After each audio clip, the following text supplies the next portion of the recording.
할렐루야. 네. 하나님의 말씀은 마태복음 20장 오늘은 26절에서 28절까지의 말씀 보도록 하겠습니다. 마태복음 20장 26절에서 28절까지의 말씀 보도록 하겠습니다. 우리 같이 한 목소리로 읽어볼까요? 마태복음 20장 26절에서 28절까지 말씀입니다. 시작.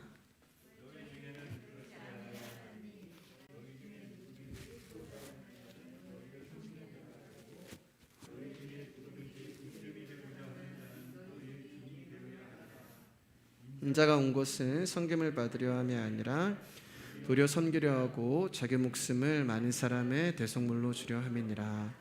아멘. 우리 말씀의 제목 한번 읽어볼까요? 시작. 들음으로 보는 자. 우리 옆 사람 한번 인사하겠습니다. 귀하십니다. 귀하십니다. 네.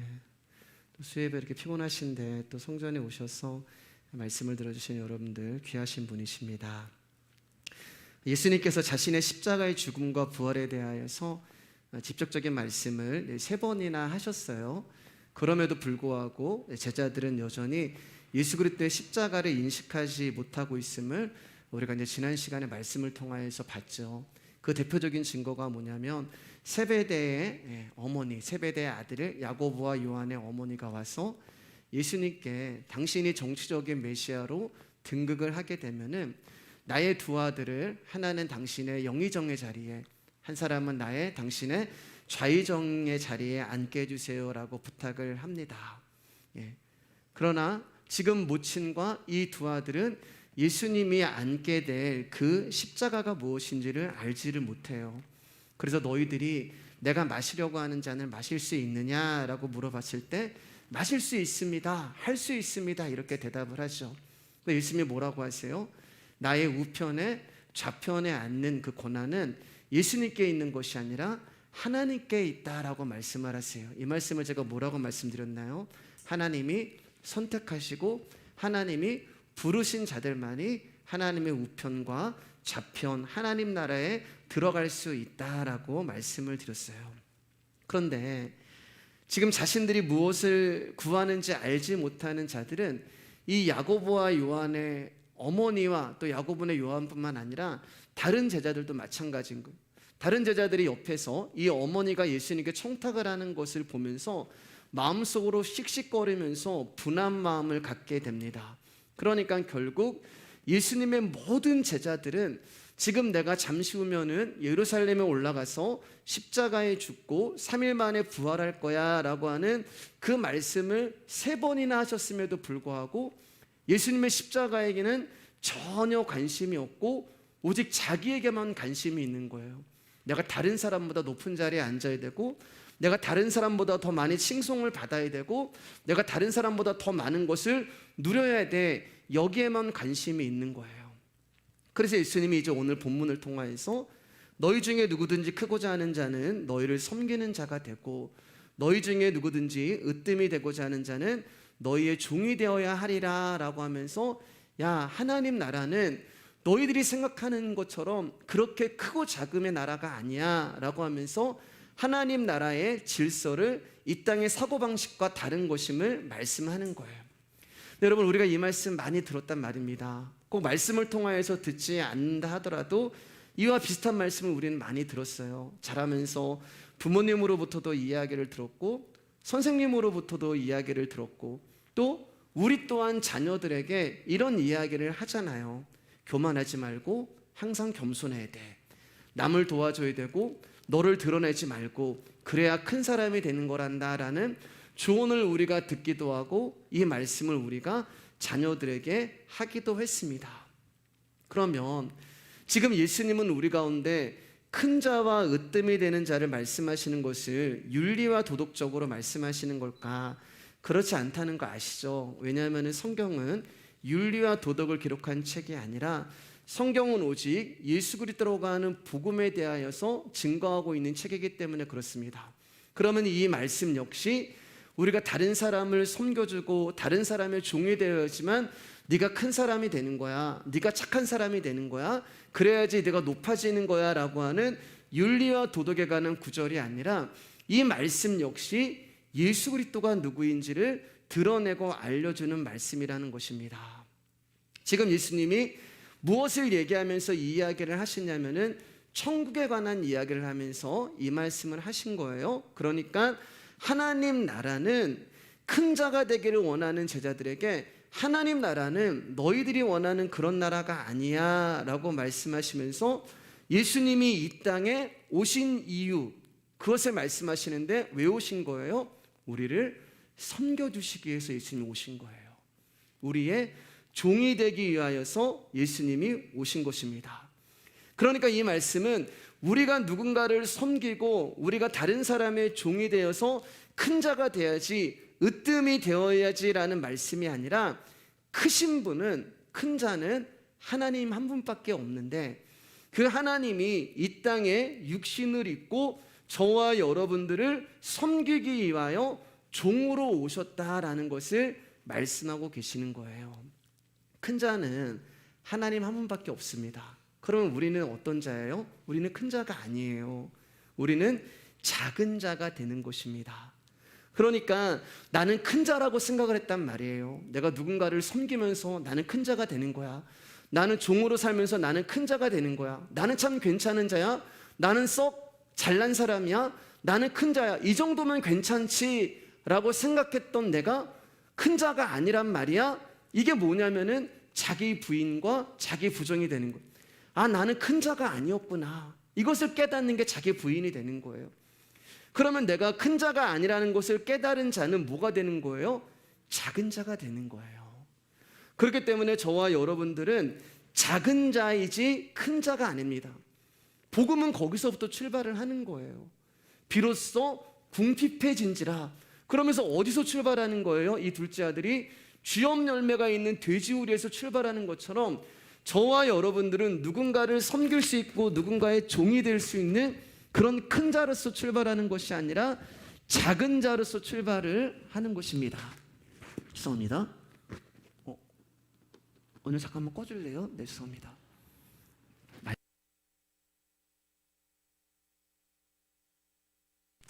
네, 죄송합니다. 네. 그렇기 때문에 저와 여러분들은 큰 자가 아니기 때문에 다른 사람을 섬길 수도 없고 다른 사람의 종이 될 수도 없다는 거예요. 여러분, 우리가 착각하는 것이 하나 있어요. 그것이 뭐냐면 우리가 신앙생활하면서 우리는 다른 사람을 섬길 수 있다고 생각하고 다른 사람의 종이 될 수 있다고 생각해요. 즉 내가 큰 자의 역할을 감당할 수 있다고 생각을 하고 있습니다.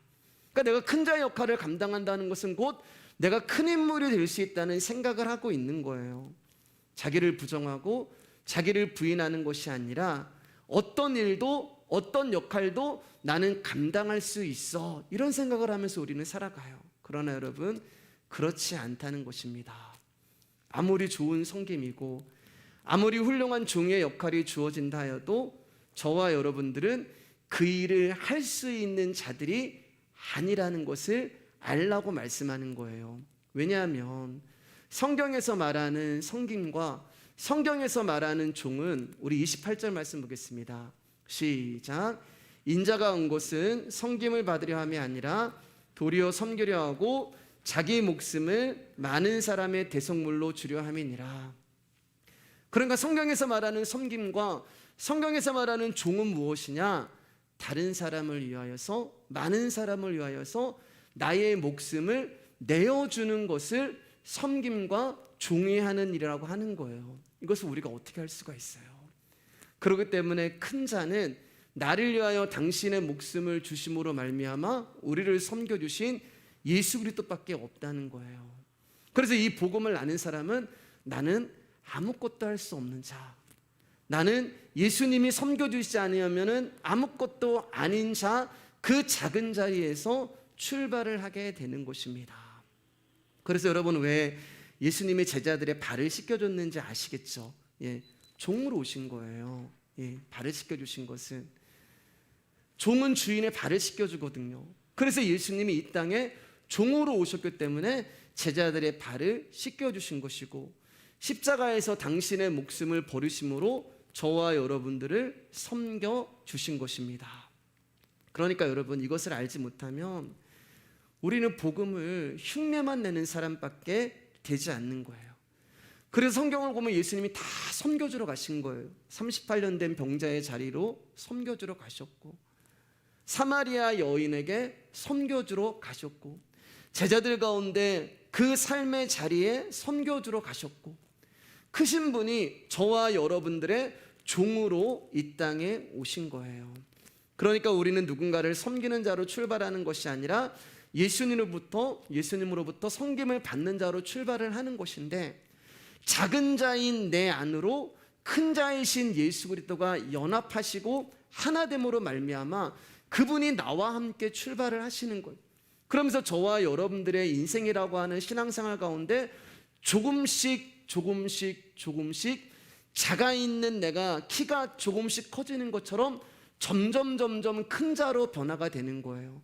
그러나 그때 나오는 나의 섬김은 나의 섬김이 아니라 내 안에서 섬겨주시는 예수 그리스도의 섬김이 나오는 것이고, 그때 나오는 사랑은 나의 사랑이 아니라 나를 사랑하신 그분의 사랑이 나오는 것이고, 그분의 용서가 나오는 것이고, 그분의 용납함이 나오시는 것입니다.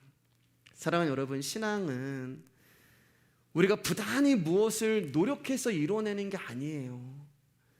신앙이라는 것은 우리가 무언가를 열심히 하고 부단히 노력해가지고 이뤄내는 것이 아니라 오히려 내가 지금 하고 있는 것을 중단하고, 오히려 내가 열심히 하고 있는 것을 내려놓을 때 나를 섬기시고 지금 종으로서 나를 위하여 일하고 계시는 주님을 만나게 되는 거예요. 근데 우리가 이걸 내려놓지 못하는 거예요. 이것을 중단하지 못하는 거예요. 그렇기 때문에 우리를 섬기러 오신 예수 그리스도를 알지 못하고 우리 가운데 종으로 일하시는 그 예수 그리스도를 알지 못하게 되는 것입니다.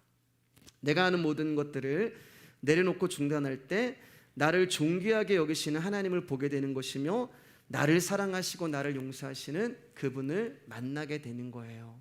하나님 나라는 누가 높아지고 낮아지는 자리가 아니라 큰 자이신 하늘이 작은 자인 땅인 나를 찾아오셔서 섬겨주시는 것이 하나님 나라가 되는 것입니다.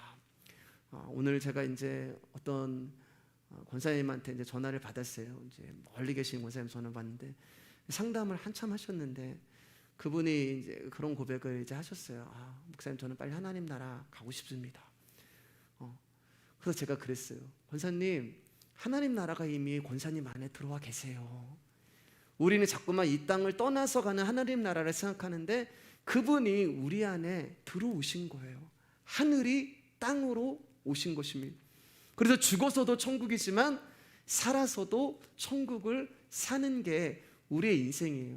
그래서 우리가 이 땅에서 그 천국을 살아가다가 죽음이라고 하는 문을 열고 들어가면서 하나님 나라에 들어가는 것뿐이에요.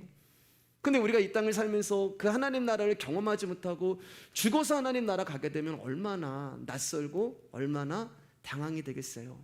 그래서 하나님이 땅으로 오신 것입니다. 회개하라, 천국이 가까이 온 거예요. 우리가 갈 수 없기 때문에 그분이 우리 안으로 들어오신 것입니다. 계속해서 29절에 30절 말씀 보겠습니다. 시작. 그들이 여리고에서 떠나갈 때 큰 무리가 예수를 따르더라. 맹인 두 사람이 길가에 앉았다가 예수께서 지나가신다함을 듣고 소리질러 이르되 주여 우리를 불쌍히 여기소서 다윗의 자손이여 하니, 29절 말씀을 보면 이제 예수님이 여리고를 떠나갈 때에 이렇게 말씀하고 계시잖아요. 그러니까 지금 마태복음은 우리가 오랜 시간 지금 수요일마다 마태복음을 보고 있지만 갈릴리에서 지금 예수님께서 시작을 해서 그리고 베레아 그리고 이제 여리고로 오신 거예요. 그리고 여리고에서 이제 그 여리고를 떠날 때 한 가지 사건을 기록하고 있는 것입니다. 예수님은 이제 이 여리고를 떠나서 어디로 가냐면은 예루살렘으로 가요. 그래서 우리가 이제 다음 주부터 보게 될 21장은 예수님이 이제 예루살렘에서 일어나는 일들을 기록하고 있고, 예루살렘에서는 예수님이 말씀하신 것처럼 십자가의 죽음을 그리게 되는 것이죠. 그러니까 지금 요 여리고에서 떠나갈 때라는 말은 예수님의 지금 사역의 여정을 기다리고 있는데 그리고 있는 건데, 이 여리고에서 어떤 일이 일어나면은 앞을 보지 못하는 맹인 두 사람을 만나게 되고, 그리고 이 사람을 고치는 일이 일어나요. 날 때부터 소경은 하나님께 저주받은 자가 되는 것입니다. 그렇기 때문에 이 여리고라고 하는 동네에 저주받은 이 두 사람을 딱 넣은 이유가 있어요. 왜냐하면은 여호수아 말씀을 보면 이제 그 가나안 땅에 딱 처음 들어갔을 때 만나는 성이 여리고 성이었잖아요. 그리고 하루에 한 번씩 엿새를 돌다가 일곱째 날은 성 일곱 바퀴를 돌고 여호수아가 소리를 외쳤을 때 여리고 성이 무너지죠. 그때 여호수아가 뭐라고 이야기를 했냐면 누구든지 일어나서 이 여리고 성을 건축하는 자는 여호와 앞에서 저주를 받을 것이다, 그렇게 얘기해요. 그러니까 여리고라고 하는 성은 하나님 앞에 저주를 받을 것이다, 저주받은 성이 되는 거예요. 그리고 그 말씀 그대로 그 시대에 베델 사람 히엘의 여리고를 건축했는데 그의 큰아들이 죽고 그의 막내 아들이 정말 죽는 사건이 일어나잖아요. 그러니까 여리고라고 하는 말은 저주받은 성이라는 뜻이에요. 그런데 그 저주받은 성 안에 또 저주를 받은 두 맹인이 등장을 하는 거예요. 저주를 받았는데 그거보다 더 큰 저주를 받은 두 사람이 등장을 하게 되는 것입니다. 그러니까 예수님이 말씀을 보면 거기를 지나가시다가 이렇게 되어 있는데 지나가신 게 아니고 찾아가신 거예요. 그 저주의 성에서 죄악으로 인하여 저주받아서 죽을 수밖에 없는 아무것도 하지 못하는 두 맹인인 저와 여러분들을 예수 그리스도가 찾아오신 것입니다. 우리가 인생을 살면서 예상하지 못했던 일들을 만날 때가 있어요. 생각하지도 못했던 일들을 만날 때가 있어요. 기대하지도 않았는데 어떤 날은 나에게 행운이 찾아올 때가 있고, 내가 방비하지도 않고 어떤 방책을 세우지도 않았는데 슬픔과 아픔이 나에게 찾아올 때도 있어요. 우리 인생이 그렇잖아요. 그래서 우리가 요셉 말씀 보면 어떤 사람이 그 사람이 저주의 사람이었다가 축복의 사람이었다가 저주의 사람이었다가 축복의 사람이 되잖아요. 그런 것처럼 우리의 인생 가운데는 그런 게 있어요. 요새는 제가 어떤 걸 느끼냐면 영성이라는 것이 무엇일까, 그런 생각을 해봐요. 조금 이따도 또 영성에 대해서 말씀하겠지만 하루하루 살아가는 게 영성인 것 같아요, 여러분. 어떤 날은 하나님께서 좋은 시간을 줄 때가 있어요. 행복한 시간을 너무 행복할 때가 있어요. 교회를 목회하면서도 너무 행복하고 막 마음이 기쁠 때도 있어요. 또 어떤 날은 또 마음이 또 아플 때도 있어요. 어떤 날은 가정이 막 행복하고 웃을 때도 있지만 어떤 날은 가정 가운데 슬픔이 있을 때도 있어요. 어떤 날은 정말 먹고 싶은 것을 마음껏 먹을 때도 있지만 어떨 때는 정말 먹을 게 없어가지고 굶는 건 아니고요, 여러분. 먹을 게 없어가지고 그냥 그럴 때도 있어요. 근데 여러분, 제가 한 가지 깨달았는데 하루가 가더라고요. 좋은 날도 하루가 가고 나쁜 날도 하루가 가고 행복했던 날도 하루가 가고 슬픈 날도 하루가 가더라고요. 멈춰지지 않는 거예요. 하나님은 계속 일을 하고 계시는 거예요. 그러면서 저와 여러분들이 하나님 나라 가는 날이 점점 가까워오는 거예요. 그러니까 그런 날은 또 그런 날대로 하나님 앞에 감사하면서 살고, 또 그렇지 않은 날은 또 그거대로 주어진 것에 대해서 하나님 뜻이 있겠지라면서 살아가고, 그렇게 살아가는 것이 영성인 것 같아요. 이 사람들은 오늘 자기들에게 어떤 선물이 찾아온지 전혀 몰랐을 거예요. 그날도 성 앞에서 깡통을 하나 갖다 놓고 동냥을 하고 있었을 것이고, 늘 적당한 사람들이 왔다 갔다 하고 깡통에 동전이 땡그랑 하면서 적당하게 들어왔을 거예요. 오늘 하루 먹을 만큼 오늘도 돈이 들어왔구나라고 생각하고 있었을 거예요. 전혀 예상하지 않았던 선물이 잠시 후에 자기들을 찾아올 것이라고는 생각하지 않았습니다. 어떤 분이 지금 자기들 앞을 지나가는데 예수님이라고 하는 소리를 듣게 되는 거예요. 예수님이 그들 앞을 지나가신다. 근데 뭐라고요? 지나가신 게 아니고 찾아오신 거예요. 그러니까 여러분, 우리가 예상하지도 않았고 준비하지도 않았는데 어떤 일이 일어나요. 우리가 예상하지 않았고 기대하지도 않았는데 어떤 사람을 만나요. 그러면 그것은 하나님이 우리 가운데 무언가를 알려주시기 위한 하나님의 일하심이 되는 것입니다. 이 맹인들은 몰라요, 자신들에게 무엇이 있어야 할지를. 우리는 몰라요. 우리 가운데 필요한 것이 무엇인지 몰라요. 말씀을 보면 두 맹인이 예수님의 이름을 불러서 예수님이 그들의 원함을 들어주신 것 같지만 여러분, 그들이 부르지 않아도 예수님은 그들을 찾아오신 거예요. 예수님이 먼저 우리를 찾아오셨어요. 항상 먼저 우리를 찾아오세요. 항상 먼저 나를 불러주시고 나를 찾아오십니다. 자, 30절 31절 말씀입니다. 시작. 맹인 두 사람이 길가에 앉았다가 예수께서 지나가신 다음을 듣고 소리질러 이르되 주여 우리를 불쌍히 여기소서 다윗의 자손이여 하니 무리가 꾸짖어 잠잠하라 하되 더욱 소리질러 이르되 주여 우리를 불쌍히 여기소서 다윗의 자손이여 하는지라. 맹인이 자신들의 앞을 지나가는 예수님을 향해서 주여 우리를 불쌍히 여기소서 하면서 예수님을 향하여 뭐라고 이야기하면 다윗의 자손이라고 고백을 해요. 여기서 주여라고 하는 말은 나의 왕, 나의 주인이라는 말이 되는 것이고, 다윗의 자손이란 말은 누구에게 쓰여야 되는 말이냐면은 메시아에게 쓰여야 되는 그 말이 되는 거예요. 그러니까 이 두 맹인들은 예수님이 지나가신다라는 소리를 들었을 때 당신은 하나님께서 보내신 참된 구원자이시고 나의 왕이시며 나의 주인이십니다라는 고백을 하고 있는 거예요. 여러분, 신기하지 않으세요? 지금 맹인들은 앞을 볼 수가 없단 말입니다. 앞을 보지 못하는데 예수님이 지나가신다는 그 말만 들었음에도 불구하고 이 맹인들은 마치 예수님을 보는 것처럼 예수님이 누구인지 정확하게 예수님께 고백을 하고 있는 거예요. 어떻게 이들이 예수님이 누구인지를 알았을까? 그 답이 30절 말씀 가운데 있는 거예요. 30절 말씀 제가 한번 볼게요.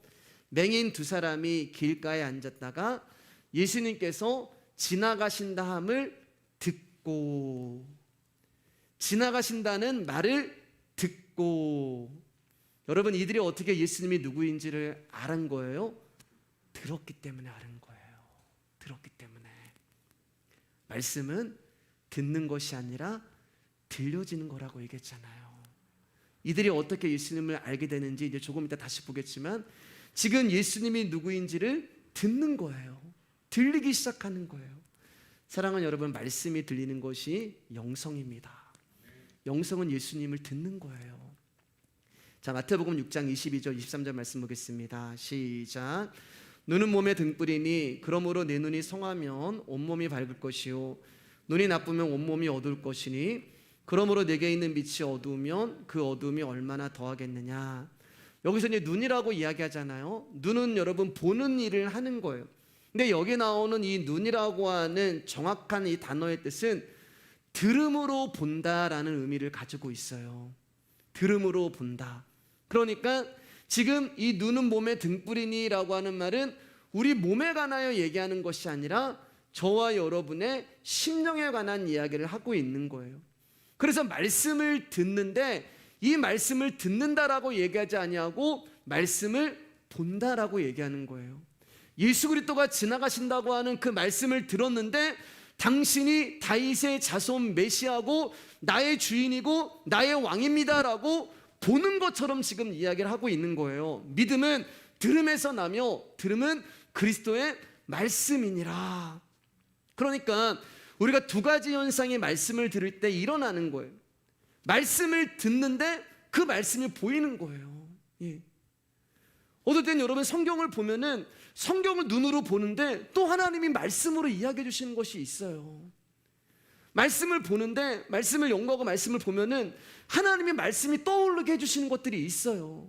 그럼 정말 신기하게도 그 구절을 막 찾아다 보면은 어떨 때 정말 소름 끼칠 정도로 하나님이 이 말씀을 연결시켜 주시는구나라는 것을 말씀을 듣는데 말씀을 보는 그 일이 있다는 말입니다. 우리가 말씀을 읽을 때 어떤 사람은 그냥 말씀을 듣는 자, 이 사람은 듣는 자예요. 들려지는 자가 아니에요. 근데 어떤 사람은 말씀을 듣는데 이 듣는 것을 넘어서 말씀을 보는 자가 있는 거예요. 그래서 맹인이 여기 등장하는 것이고 이 맹인들을 향해서 뭐라고 얘기하면은 예수님이 지나가시는 것을 듣고라고 성경에 말씀하고 있는 것입니다. 들음으로 보고 있는 거예요. 그래서 이 사람들이 예수님이 누구인지를 정확하게 고백하고 있는 것입니다. 이 부분 조금만 더 다뤄볼게요. 요한복음 15장 7절입니다. 시작. 너희가 내 안에 거하고 내 말이 너희 안에 거하면 무엇이든지 원하는 대로 구하라. 그리하면 이루리라. 여기 보면 내 말이 너희 안에 거한다라는 말은 안 거할 수도 있다는 말이에요. 그 말씀이 우리 안에 거할 수도 있지만 우리 밖에 있을 수도 있다는 것입니다. 즉 우리의 심령 안에 있는 말이 있고 밖에 있는 말이 있어요. 그리스도의 말씀이 내 심령 안에 있는 것을 영이라고 이야기하고 그리스도의 말씀이 내 밖에 있는 것을 육이라고 하는 거예요. 그럼 부활은 뭐라고 얘기했어요? 부활이라고 하는 것은 예수 그리스도가 십자가에 죽어요. 육신은 없어집니다. 육신은 죽어요. 근데 예수님 안에 있는 그 영이 우리 안에 들어오셔서 살아나시는 것이 부활이 되는 거예요. 그래서 십자가 전에 예수님은 육이지만 십자가 후에 예수님은 영이 되는 거예요. 십자가 전에 예수님은 내가 바라보는 거예요. 십자가에 달리신 예수님을. 그런데 십자가 후에 예수님은 내 안에 그분이 영으로 나와 함께 하시는 분이에요. 이제는 나와 이야기를 하시고 이제는 나와 같은 생각을 하시고 이제는 그분의 마음이 무엇인지를 알게 되고, 그래서 부활이라고 하는 것은 내 밖에서 일어나는 사건이 아니라 내 안에서 일어나는 실제 사건이 되는 것입니다. 그렇기 때문에 부활절만 중요한 게 아니란 말이에요. 우리 안에서 매일 말씀을 들으면서 이 부활이 일어나고 있는 거예요. 예레미야 31장 33절 말씀입니다. 읽겠습니다. 시작. 그러나 그날 후에 내가 이스라엘 집과 맺을 언약은 이러하니 곧 내가 나의 법을 그들의 속에 두며 그들의 마음에 기록하여 나는 그들의 하나님이 되고 그들은 내 백성이 될 것이라. 여호와의 말씀이니라. 그날 후에라고 말씀하잖아요. 예수 그리스도가 십자가에 죽으신 그 후에, 그 전에는 하나님의 말씀이 법이 돌에 새겨져 있었어요. 밖에 있었단 말입니다. 그런데 그날 후에 하나님이 그 법을 어디에다 기록하시냐면은 우리의 마음에 기록하여. 그 말씀이신 그분이 들어오는 거예요.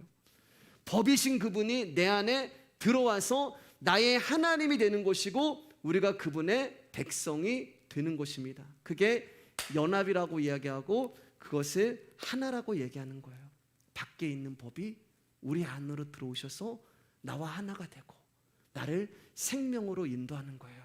요한복음 6장 63절입니다. 시작. 살리는 것은 영이니 육은 무익하니라. 내가 너희에게 이른 말은 영이요 생명이라. 무익하다는 것은 죽음을 말하는 건데 육은 죽이는 거예요. 그러나 영은 살리는 것입니다. 그러니까 영이신 말씀이 내 안에 들어올 때 내가 살아나게 되는 거예요. 자, 그러면 어떤 일이 일어나냐? 말씀이 내 안에 들어왔단 말이에요. 그러면 내 안에 들어온 말씀은 무엇을 보냐? 말씀을 보게 하시는 거예요. 그러니까 지금 이 맹인들이 예수 그리스도를 지나감을 듣고 당신은 다윗의 자손이요 당신은 예수님입니다, 하나님의 아들입니다 라고 고백할 수 있었던 것은 이 두 맹인의 믿음과 신앙이 아니라 이미 그들을 선택하시고 부르신 말씀이 그들 안에 들어가 있기 때문에 그들이 예수 그리스도를 통하여서 이 고백을 하는 거예요. 마치 베드로가 주는 그리스도요 살아계신 하나님의 아들입니다 라고 얘기했을 때 예수님이 뭐라고 얘기해요? 베드로야, 그건 네가 고백하는 거 아닌 거 알지? 이렇게 얘기했잖아요. 베드로가 주는 그리스도요 살아계신 하나님입니다 라고 얘기하는데 예수님이 그거 네가 고백하는 게 아니라 네 안에 있는 영이 고백하는 거야. 마찬가지로 이 두 맹인이 예수님을 향하여서 다윗의 자손이요 라고 이야기하는 것은 그들 안에 있는 영이 영을 보는 것이고 그들 안에 있는 말씀이 말씀을 보는 거예요. 그러니까 여러분, 내가 육으로 꽉 차 있으면 육적인 일밖에 안 보이는 거예요. 내가 나라는 존재를 꽉 차 있으면 나밖에 안 보이는 거예요. 그러나 내가 십자가로 가득 차 있으면 십자가가 보이는 것이고, 내가 예수 그리스도로 가득 차 있으면 예수 그리스도가 보이는 것이고, 내가 말씀으로 가득 차 있으면 말씀 외에는 다른 것들이 나갈 수가 없는 것입니다. 그래서 맹인이 정확하게 고백하는 거예요. 자, 근데 이 맹인들이 뭐라고 기도를 해요? 우리를 불쌍히 여겨주세요. 우리 안에 들어오신 그분의 영이 기도를 한단 말입니다. 말할 수 없는 탄식으로 기도를 하세요.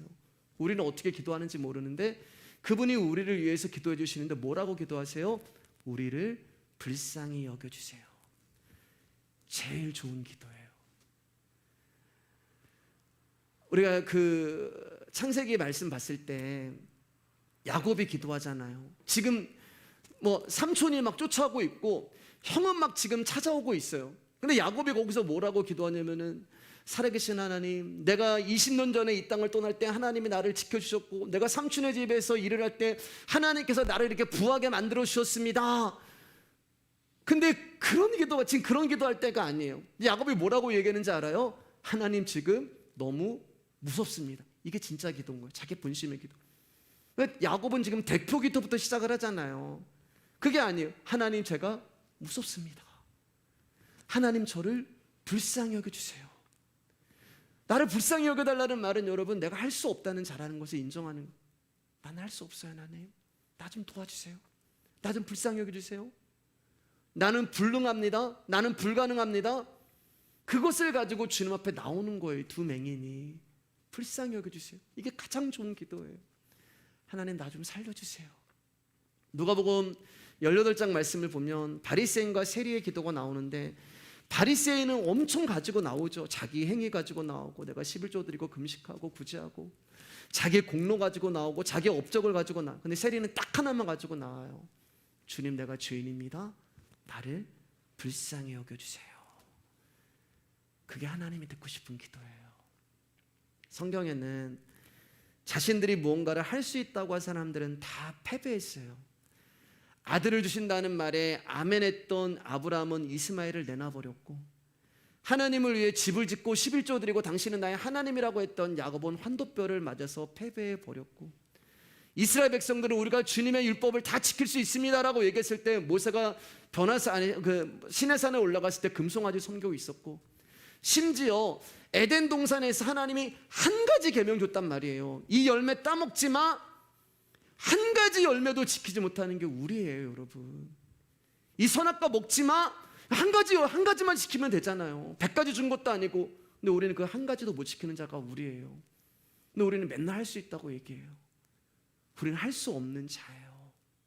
그래서 예수님이 야곱의 환도뼈를 치시고, 다른 사람은 다 배신해도 나는 주님을 배신하지 않겠다고 하는 베드로를 도망자, 배반자로 만들어 보시고, 심지어는 하나님의 마음에 합하다고 하는 다윗을 간음하고 살인자로 만들어서, 우리는 진짜 예수 그리스도가 나와 함께 해주지 않으시면 아무것도 할 수 없는 자이구나라는 것을 알게 해주시고 우리의 입을 닫아버리는 거예요. 여러분, 우리는 그저 하나님 앞에 잠잠하셔야 되는 것입니다. 그냥 그분 앞에 잠잠히 나가야 되는 거예요. 제가 어젯밤에 이제 늦게까지 말씀을 준비하고 기도를 이제 하는데 그런 기도를 했어요. 하나님, 왜 저를 목회자로 세우셨습니까?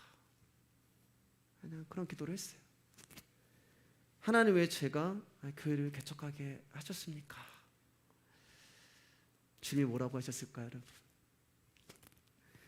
목회 못해서 세운 거야. 마음을 쓰시더라고요. 네가 못해서 세운 거야. 예. 여러분, 저를 보시잖아요. 연약한 제 모습도 보시고 부족한 모습도 보시잖아요. 우리가 얼마 안 되는 인원이다 보니까 개척하고 또 2년 정도 오는데 제 못난 모습도 보고 연약한 모습도 보잖아요. 하나님, 왜 저를 목회자로 세웠고 왜 말씀의 교회를 개척하게 하셨습니까? 네가 못해서 세운 거야. 제가 세운 계획, 제가 세운 목표, 제가 세운 소망, 아무것도 안 돼. 부교육자 때 했던 경험들, 알고 있었던 것들, 배웠던 것들, 아무 소용이 없어요. 그러니까 여러분, 하나님이 저를 말씀의 교회의 목회자로 세우신 그 이유는 제가 할 수 없는 자고 안 되는 자고 부족한 자이기 때문에 하나님이 저를 목회자로 세워주신 거예요. 왜요? 그래야지 그분이 일하시거든요. 제가 잘하면 하나님이 하실 게 없어요. 그래서 하나님은 모자른 사람 세우는 거예요. 말 못하는 모세 세우는 거예요. 100살이 되도록 애기 하나 없는 그런 사람을 세우는 거예요. 거짓말하고 사기치는 그런 야곱 세우는 거예요. 형들에게 잘난 척하는 요셉 세우는 것이고, 모든 것을 다 버렸다고 자기의 의를 드러내고 있는 베드로를 하나님이 세우시는 것이고, 그런 사람을 세우셔서 하나님이 당신의 일을 하시는 거예요. 왜 여러분, 목회는 제가 하는 게 아니잖아요. 이 교회가 예수 그리스도가 피값으로 사신 교회인데, 그분의 생명 주고 사신 교회인데 어떻게 나의 교회가 될 수 있고 우리의 교회가 될 수가 있어요. 그래서 주님이 목회를 하시는 것이고 주님이 이끌어가는 것이고 주님이 일을 하는 거예요. 우리가 할 건 뭐예요, 여러분? 그냥 잠잠히 그냥 예수님 우리 교회를 불쌍히 여겨주세요. 그 고백과 부르짖음 외에는 할 말이 없는 것입니다. 언제 하나님이 나를 불쌍히 여겨주시나? 언제 하나님이 여러분들의 영혼 깊숙한 곳을 만져주시고 위로를 주시고 소망을 주시고 평강을 주시나? 여러분들은 언제인지 모르지만 저는 하나님 말씀 앞에 설 때 모든 문제가 잔잔해져요. 하나님 말씀 앞에 설 때 그분의 위로가 있고 그분의 평강이 있고 그분의 소망이 있고 제 안에 환난이 있고 제 안에 폭풍이 있고 제 안에 불안함과 걱정과 염려가 있지만 그분의 말씀 앞에 설 때 그분의 말씀이 저를 잠잠하게 하시고 잔잔하게 하시는 거예요.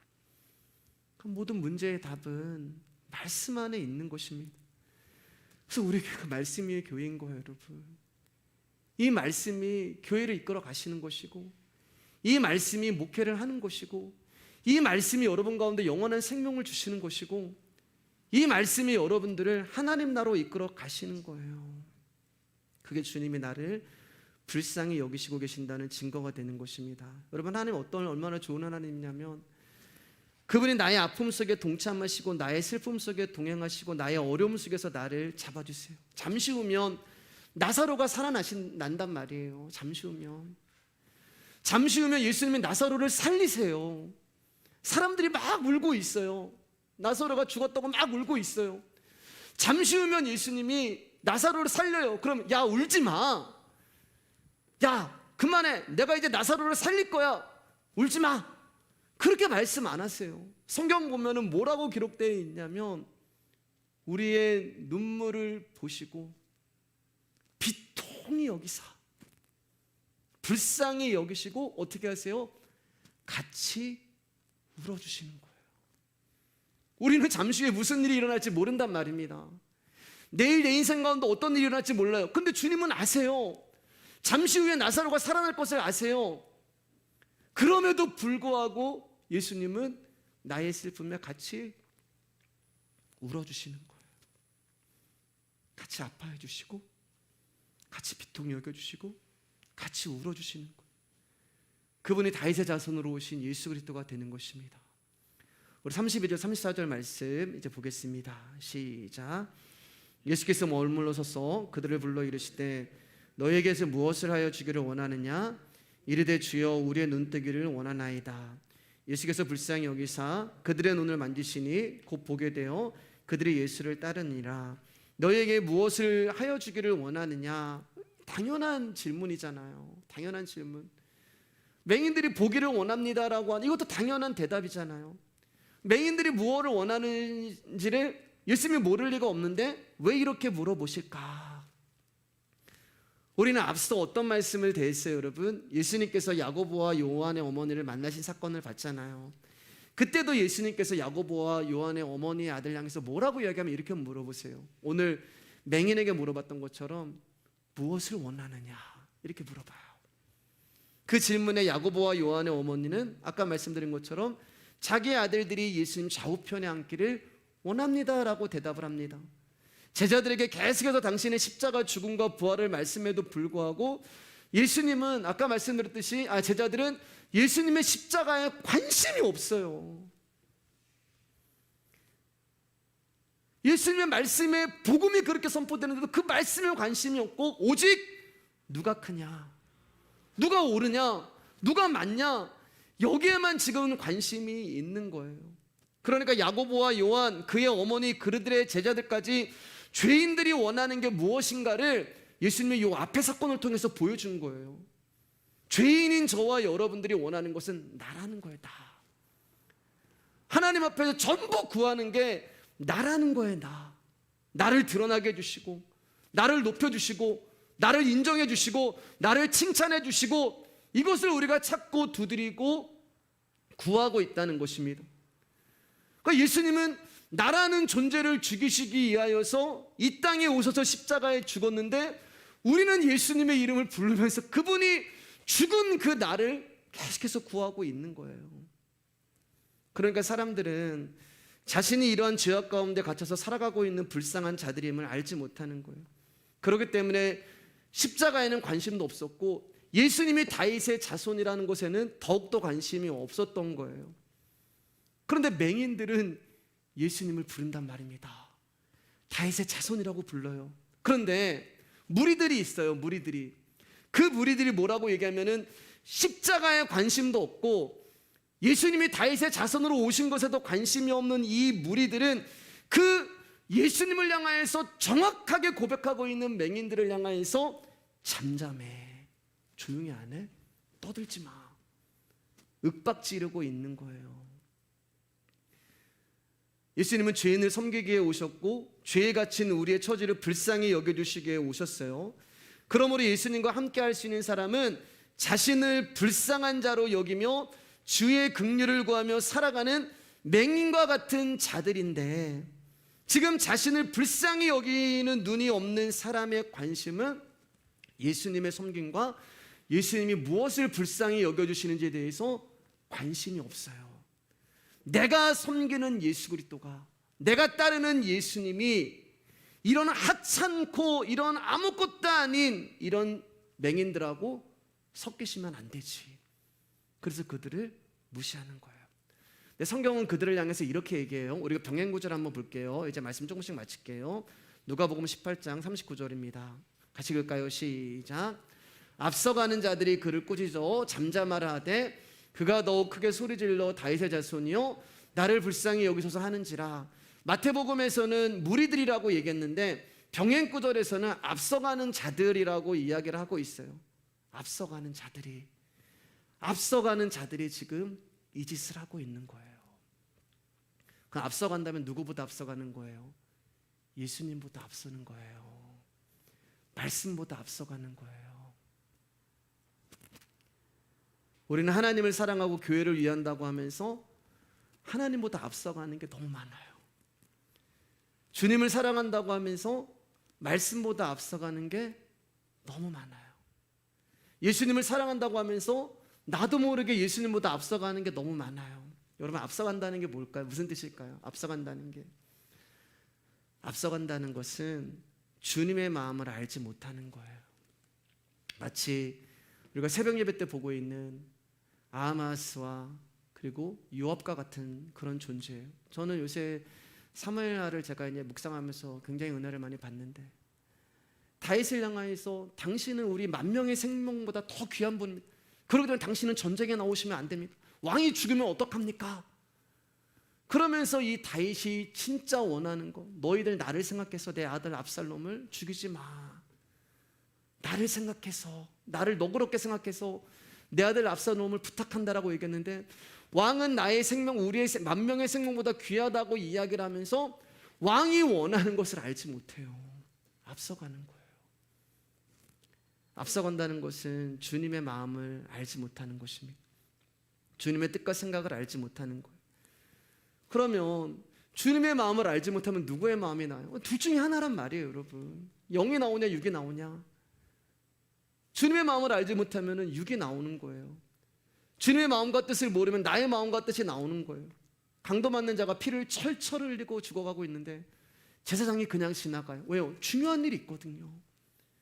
강도 맞는 자가 피를 흘리면 철철 죽어가고 있는데 레인이 그냥 지나가요. 왜요? 그 사람에게도 더 중요한 일이 있는 거예요.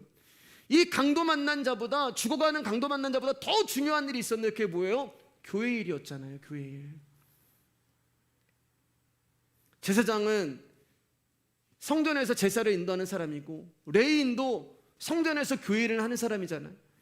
그러니까 지금 강도 만나서 죽어가고 있는 이 사람보다 더 중요한 게 뭐였냐면 그 사람에게는 예배와 제사였다는 거예요. 그런데 예수님의 마음은 어디 있었어요? 사마리아인 되시는 예수님은 강도 만난 자에게 가십니다. 예수님의 마음은 여기 있는데 우리의 마음은 예수님의 마음이 없는 예배와 제사 가운데 그걸 중요하게 여기 있는 거예요. 생각해 보세요. 교회의 본체가 되시고 교회가 되시는 예수님의 마음이 지금 이 강도 만난 자와 함께하고 있는데, 우리가 그분의 마음을 알지도 못하고 앞서가면서 우리가 중요하게 여기고 있는 교회는 도대체 누구의 교회고 그 일이라는 것은 누구의 일인지 모르는 것입니다. 그래서 맹인들을 향하여서 앞서가는 자들이 잠잠하라고 얘기하는 거예요. 천하고 저주받은 맹인들이 감히 예수님의 이름을 불러? 강도 지금 피를 철철 흘린 사람이 나 예배 드리러 가야 되는, 나 피 묻으면 나 부정한 자가 되는 거야. 병든 자 만지면 나 지금 예배 인도가 나 부정한 자가 되는 거야. 못마땅하고 언짢은 거예요. 앞서가는 게 중요한 게 아니에요. 예수님이 우리의 마음의 결에 따라서 울어주시잖아요. 우리가 아플 때 같이 울어주시고, 우리가 슬플 때 같이 아파해 주시고, 그게 동행이 되는 거잖아요. 예수님이 12살 때 예루살렘 성전에 절기를 지키러 올라가셨는데, 마리아와 요셉이 절기를 일주일 동안 지내고 내려올 때 예수님 옆에 계신 줄 알았어요. 3일이 지나도 몰랐어요. 왜일까요, 여러분? 예수님이 내 옆에 있다고 생각하는 거, 예수님 예루살렘에 계신데 나의 목적지가 돌아갈 고향집에 있었기 때문에 그래요. 나의 시선이 나와 동행하시는 예수님과 함께하는 것이 아니라 나의 시선이 이제 집에 가야지, 절기 지켰으니까 이제 집에 돌아가야지, 거기에 시선이 매여 있으니까 나와 동행하시는 예수님을 알지 못하는 것. 그 예수님은 뭐하고 계셨냐? 말씀 전하셨어요. 복음을 전하고 있었어요. 십자가가 무엇인지를 전하고 있었어요. 그분의 마음에 동참하는 것이 중요한 것입니다. 나의 시선을 따라가는 게 중요한 게 아니에요. 그분의 마음에 동참하는 게 중요한 거예요. 그러니까 나의 모든 생각과 내가 하는 행위를 중단하지 않으면 우리는 그분의 마음에 동참할 수가 없는 거예요. 그분의 마음에 동참함으로 그분의 뜻이 무엇인지를 발견되고 나를 불쌍히 여기시는 주님의 눈을 볼 수 있게 되는 것입니다. 조금만 더 하고 이제 마칠게요. 예수님이 이제 이 맹인들을 눈을 뜨게 해주시는데 어떻게 뜨게 해주시냐면은 그들의 눈을 만져주심으로 뜨게 해주십니다. 여러분 생각나는 사건 하나 있지 않으세요? 우리 요한복음 9장 가겠습니다. 이제 말씀 마칠게요. 요한복음 9장 6절에서 7절입니다. 시작. 이 말씀을 하시고 땅에 침을 뱉어 진흙을 이겨 그의 눈에 바르시고 이르시되 실로암 못에 가서 씻으라 하시니, 실로암은 번역하면 보냄을 받았다라는 뜻이라 이에 가서 씻고 밝은 눈으로 왔더라. 여기 친절하게도 실로암의 뜻이 뭔지를 딱 나와요. 보냄을 받은 자. 보냄을 받은 자. 누구로부터? 하나님으로부터. 어디로? 땅인 우리로, 하늘이 오신 거예요. 예수 그리스도를 말씀하는 거죠. 예수님이 땅에 침을 뱉어서 진흙을 이겨서 소경의 눈에 바르는 거예요. 만져주시는 거예요. 오늘 눈을 만져주시는 거예요. 여러분 얼마나 많은 침을 뱉으셨겠어요.